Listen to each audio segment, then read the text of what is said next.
اگلی صبح مردوں کے کھیت میں جانے کے بعد بھگتپورہ کے 10 نوجوان نے علی پور گاؤں کو گھیرے میں لے لیا۔ وہ گھوڑوں پر سوار ہو کر آئے تھے۔ انہوں نے سادہ کے علاوہ چند مسلمان عورتوں کو بھی اٹھانے کی کوشش کی۔ ان میں سے 2 عورتوں نے برچھی مار کر اپنے آپ کو ہلاک کر لیا اور باقی عورتوں کے آگے سادہ سینہ تان کر کھڑی ہو گئی۔ گھڑ سوار میں سے ایک بولا، آگے سے ہٹ جا، ہم واپس جاتے ہوئے کچھ مال اپنے ساتھ لے کر جائیں گے، خالی ہاتھ جانا ہمیں اچھا نہیں لگتا۔ سادہ ظاہر کن لہجے میں بولی، اگر مجھے بازیاب کروانے آئے ہو تو پھر انہیں اغوا کرنے کی ضرورت نہیں، اگر تم نے اغوا کرنے کی کوشش کی تو میں اپنے آپ کو ہلاک کر لوں گی۔ گھڑ سوار خاموش ہو گئے۔ سادہ ان میں سے ایک کے پیچھے بیٹھ گئی اور گھوڑے سرحد کی طرف دوڑ پڑے۔ ان کے جانے کے بعد آنن فانن یہ خبر کھیتوں میں کام کرتے کسانوں تک جا پہنچی۔ دلاور دل تھام کر رہ گیا، اس کی خوش فہمیوں کا خاتمہ ہو گیا تھا۔ آخرکار وہ اسے چھوڑ کر چلی گئی۔ محبت کی زنجیر بھی اسے روکنے میں ناکام رہی۔ وہ کسانوں کے ساتھ گاؤں کی طرف آ گیا۔ وہاں کہرام مچا ہوا تھا۔ ہلاک ہو جانے والی دونوں عورتوں کی لاشیں گاؤں کے درمیان رکھی ہوئی تھی۔ ان کے گرد جمع ہونے والی عورتیں گاؤں کے مردوں کو سادہ کے متعلق بتا رہی تھی کہ اس نے کیسے بھگتپورہ والوں کو مذموم ارادوں سے بات رکھنے کی کوشش کی۔ چچا حشمت، ہدایت اللہ اور عبد الرحمان شک پری نگاہوں سے دلاور کی طرف دیکھنے لگے۔ ہدایت اللہ ظاہر خون لہجے میں بولا، تو نے آخرکار اسے واپس بھجوا ہی دیا اور بھگتپورہ والوں کو مخبری کر کے اپنے آپ کو غداروں کی صف میں بھی شامل کر لیا۔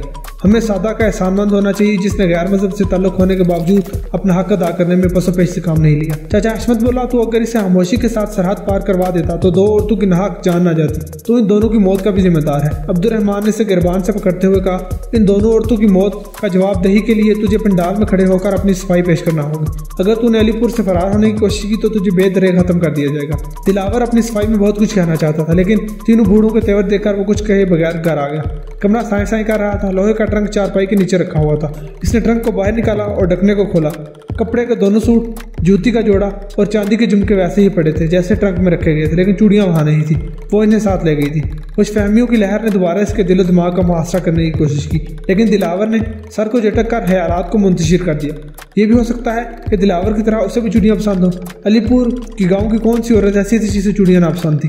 یہ عورتوں کی کمزوری تھی۔ اگر وہ انہیں ہمراہ لے گئی تو اس میں کوئی غیر معمولی بات نہیں تھی۔ دلاور کو کمرہ کاٹ کھانے کو دوڑنے لگا۔ وہ چند منٹ چارپائی پر بیٹھے رہنے کے بعد کمرے سے باہر نکل گیا۔ شہتوت کے درخت کے نیچے تخت پوش رکھا ہوا تھا۔ اس نے وہاں لیٹ کر سوچنے کی کوشش کی۔ سادہ اب بھگتپورہ پہنچ گئی ہوگی، شاید چندن سے اس کی ملاقات بھی ہو گئی ہو۔ وہ اسے دیکھ کر بہت خوش ہوا ہوگا۔ جلدی ان دونوں کی شادی ہو جائے گی اور وہ اسے کبھی یاد نہیں کرے گی۔ لیکن دلاور اس طرح سنگ دل نہیں تھا۔ سادہ کو بلانا اس کے اختیار میں نہیں تھا، اس لیے دل تھام کر دوسرے دن لگنے والے پنڈال کے متعلق سوچنے لگا۔ وہ پنڈال کے اصولوں سے اچھی طرح واقف تھا۔ اگر اس پر جرم عائد ہو جاتا تو اسے گاؤں بدر کر دیا جاتا۔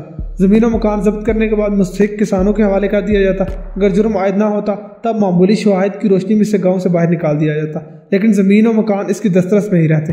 اسے 1 سال کا عرصہ دے دیا جاتا کہ وہ اپنی بے گناہی کو ثابت کر سکے، لیکن اس کے پاس اپنی بے گناہی ثابت کرنے کے لیے کچھ بھی نہیں تھا۔ وہ اپنی مرضی سے فرار ہوئی تھی اور اگر دلاور کو اپنے ارادے سے باخبر نہ کرتی تو اس کے فرار کی رتی برابر بھی بنکنا پڑتی۔ اس کے دماغ میں اچانک ہی امیر علی کا خیال آیا۔ وہ بھگتپورہ والوں کے ساتھ ملا ہوا تھا، ادھر کی خبریں ادھر اور ادھر کی خبریں ادھر پہنچاتا تھا۔ اس کو سزا ملنا ضرور چاہیے تھی، تاہم اس نے دل میں پکا تہیہ کر لیا کہ پنڈال کے بعد وہ علی پور چھوڑ دے گا۔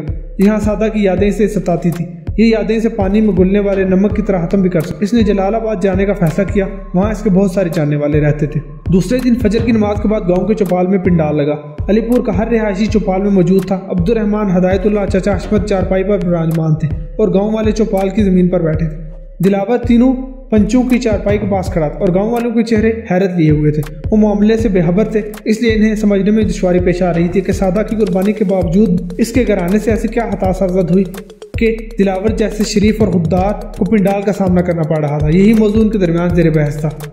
چچا حشمت نے ہاتھ اٹھا کر انہیں خاموش ہونے کے لیے کہا، پھر کچھ دیر چپ رہنے کے بعد بولا، سرحد کی خلاف ورزی ہماری عورتوں کی عزتوں کے لیے خطرہ بنتی جا رہی ہے۔ میں نے چند دن پہلے جلال پور کے حوالدار سے اس سلسلے میں بات چیت کی تو اس نے مجھے یقین دلایا کہ کچھ ہی دنوں میں یہاں فوج تعینات کر دی جائے گی۔ تب تک ہمیں اپنے گاؤں کی عورتوں کی حفاظت خود کرنا ہوگی۔ کل والے سانحے کے بعد عبد الرحمان، ہدایت اللہ اور میں نے فیصلہ کیا ہے کہ جب تک فوج عملی قدم نہیں اٹھاتی تب تک ہم گاؤں کے ارد گرد پہرا دے کر اپنی حفاظت خود کریں گے، لیکن مجھے سمجھ نہیں آ رہی کہ دلاور جیسے لوگوں کے ہوتے ہوئے ہم گاؤں کو محفوظ کیوں کر بنا سکیں گے۔ وہ چند لمحوں کے بعد خاموش ہوا اور پھر دلاور کی طرف اشارہ کرتے ہوئے بولا، तुम इसके घिनौने रूप से आगाह नहीं। हमें भी तब मालूम हुआ जब इसने हमें अपने इरादों से बाहर किया। तुम सबको ये हैरत होगी कि ये दिसंबर में होने वाले जिंदगी और मौत के मुकाबले में हारने के बाद सादा को हिंदुओं के हवाले करना चाहता था। वो यहाँ खुश नहीं थी और अपने मंगेतर के पास भगतपुर जाना चाहती थी। इस सिलसिले में वो वक्तन फवक्तन दिलावर से बातचीत करती रहती। कुछ अरसे की गुफ्तो शुनीद के बाद दिलावर राजी हो गया और इसने हम तीनों से मामले में तफसीली बातचीत की। हमने इसे समझा बुझाकर वापस भिजवा दिया, लेकिन इसने सादा के जोर देने पर भगतपुरा में चंदन के साथ राब्ता किया और इसे मजबूर किया कि वो अलीपुर अपने आदमियों को भिजवा कर सादा को बाजियाब करवाए। दिलावर ने हड़बड़ाकर चचा अहमद की तरफ देखा। वो उसीले लहजे में बोला, इसलिए तुमने अमीर अली की हिदमात हासिल की और हमारे पूछने पर अमीर अली ने तमाम मामला खुलकर बयान कर दिया। दिलावर चिल्लाते हुए बोला, वो झूठा और मक्कार है, इसे मेरे सामने लाओ, मैं दूध का दूध और पानी का पानी कर दूंगा। चचा अहमद ने मजमा के दरमियान बैठे हुए अमीर अली की तरफ देखा। वो उठकर इन तीनों पंचों के दरमियान आ खड़ा हुआ। चचा अहमद ने इससे मुखातिब होते हुए कहा, तुम मामला खुलकर बयान कर, डरने या घबराने की कोई जरूरत नहीं, हमारे होते हुए तुझ पर कोई आंच नहीं आएगी। अमीर अली बोला, मुझे डरने की भला क्या जरूरत है, मैं कोई झूठा बयान नहीं दे रहा।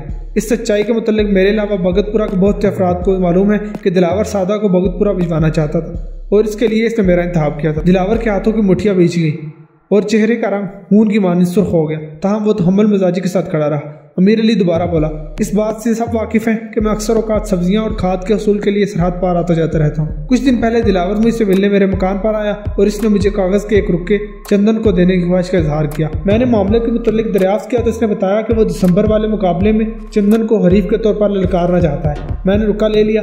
अनपढ़ होने की वजह से मैं ऐसे पढ़ नहीं सका। मैंने वो रुक्का चंदन के हवाले कर दिया और अगले दिन मुझे मालूम हुआ कि भगतपुरा वाले सादा को बाजियाब करवाकर सरहद पार ले गए हैं। तब मामला खुलकर सामने आ गया। दिलावर आपे से बाहर होते हुए अमीर अली को गिरबान से पकड़ने की कोशिश करने लगा, लेकिन हदायतुल्लाह ने बीच में आकर बीच बचाव करा दिया। फिर तहरुद लहजे में बोला, ये पिंडाल है, जिंदगी और मौत का मैदान नहीं। हाथापाई की बजाय अगर ज़बान का इस्तेमाल किया जाए तो बेहतर रहेगा, वरना हम तेरा बयान सुनने की बजाय तुझे गाँव में बेदखल कर देंगे। दिलावर ने मुश्किल तमाम ज़ब्त से काम लेते हुए अमीर अली से पूछा, तेरे पास इस बात का कोई ऐनी गवाह है कि मैंने तुझे चंदन को देने के लिए रुका दिया था?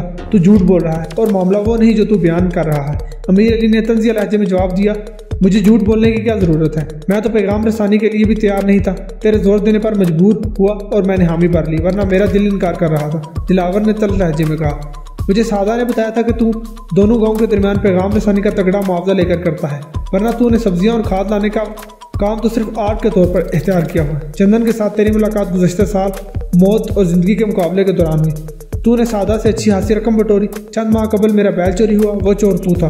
तूने वो बैल भूसा मंडी ले जाकर फरोख्त कर दिया।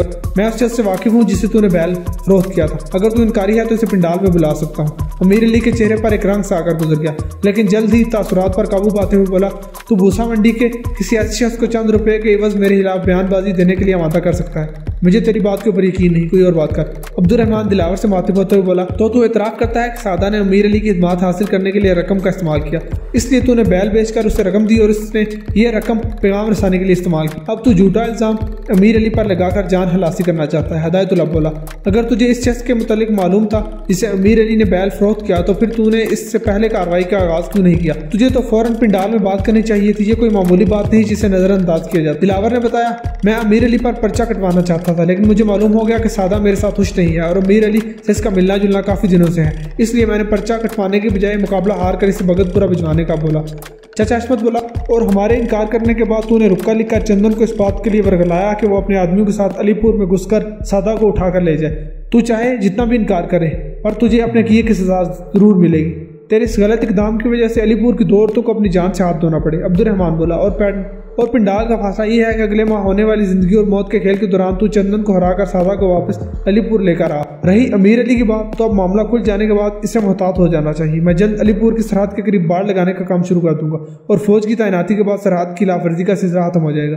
इसके बाद जिंदगी और मौत के मुकाबले का भी अख्तिताम हो जाएगा। दिलावर चुप हो गया और पिंडाल के लोग अपने घरों में चले गए। इस रात दिलावर ने खाना नहीं खाया। इसका दिल बहुत उदास था। 11 महीने कबल जब इसने भगतपुरा के हिंदू को मुकाबले में हलाक करके सादा को हासिल किया तो इसकी मनमोहनी सूरत पर मर मिटा था, लेकिन सादा की निगाहों में इसका होना या ना होना एक बराबर था। दिलावर ना चाहते हुए भी इसका आदी हो गया। अब इसके जाने के बाद इसका सांस सीने में अटक रहा था। इसके बावजूद अब वो दोबारा इसे अलीपुर नहीं लाना चाहता था। इसके लिए इसने दूसरे दिन अलीपुर को छोड़ देने का तहिया कर लिया। वो सोच ही रहा था कि अचानक दरवाजे पर हल्की दस्तक हुई। इस दस्तक में चूड़ियों की खनक भी शामिल थी। वो हड़बड़ा कर तख्तपोश से नीचे उतर आया। इस दस्तक को वो लाखों में पहचान सकता था। ये दस्तक दरवाजे पर नहीं बल्कि इसके दिल पर हुई थी। वो भाग कर दरवाजे की तरफ आया। दस्तक दोबारा हुई। इसने जल्दी से कुंडी हटाकर कवाड़ खोल दिए। सादा इसके सामने बिल्कुल सामने खड़ी थी। इसने दोनों कलाइयों में रंग बिरंगी चूड़ियां पहनी हुई थी। इसके साथ कोई नहीं था। वो दिलावर को धकेल कर सहन में आ गई और चारपाई पर लेटते हुए बोली, मुझे बहुत जोर की भूख लगी है, मैंने तुमसे कुछ नहीं कहा। दिलावर ने दोपहर को साग और सालन और मकई की रोटी की बनाई थी। इसने चूल्हा जलाया और सालन को गर्म रखा। सादा चारपाई पर ढेर हो गई। दिलावर को यूं महसूस हो रहा था जैसे वो ख्वाब देख रहा हो। इसे यकीन था कि जब इसकी आंख खुलेगी तो ख्वाब खत्म हो चुका होगा, इसलिए इसे इस खुशफहमी में मुब्तला नहीं रहना चाहिए। इसलिए हांडी को नीचे उतारते हुए इसने जानबूझकर कोयलों को हाथ लगा दिया। इसकी उंगलियां झुलस गई। वो ख्वाब नहीं देख रहा था, ये सब कुछ हकीकत पर मबनी था। सादा तख्त पोश पर गहरी नींद सोई हुई थी। दिलावर ने आगे बढ़कर नरम लहजे में इसे मुखातिब करते हुए कहा, उठ जा, खाना खा ले, ठंडा हो जाएगा। नींद पूरी करने के लिए पूरी रात पड़ी है। सादा उठकर बैठ गई। इसकी हुमार आलूदा आंखें खून की मानी सुर्ख हो रही थी और बाल माथे पर बिखरे हुए थे। दिलावर ने इन्हें पीछे हटाया और मोहब्बत भरे लहजे में बोला, तू अमीर अली के जरिए पैगाम भिजवा देती, मैं तुझे लेने भगतपुरा आ जाता। सादा बोली, मेरे वापस आने का कोई इरादा नहीं था।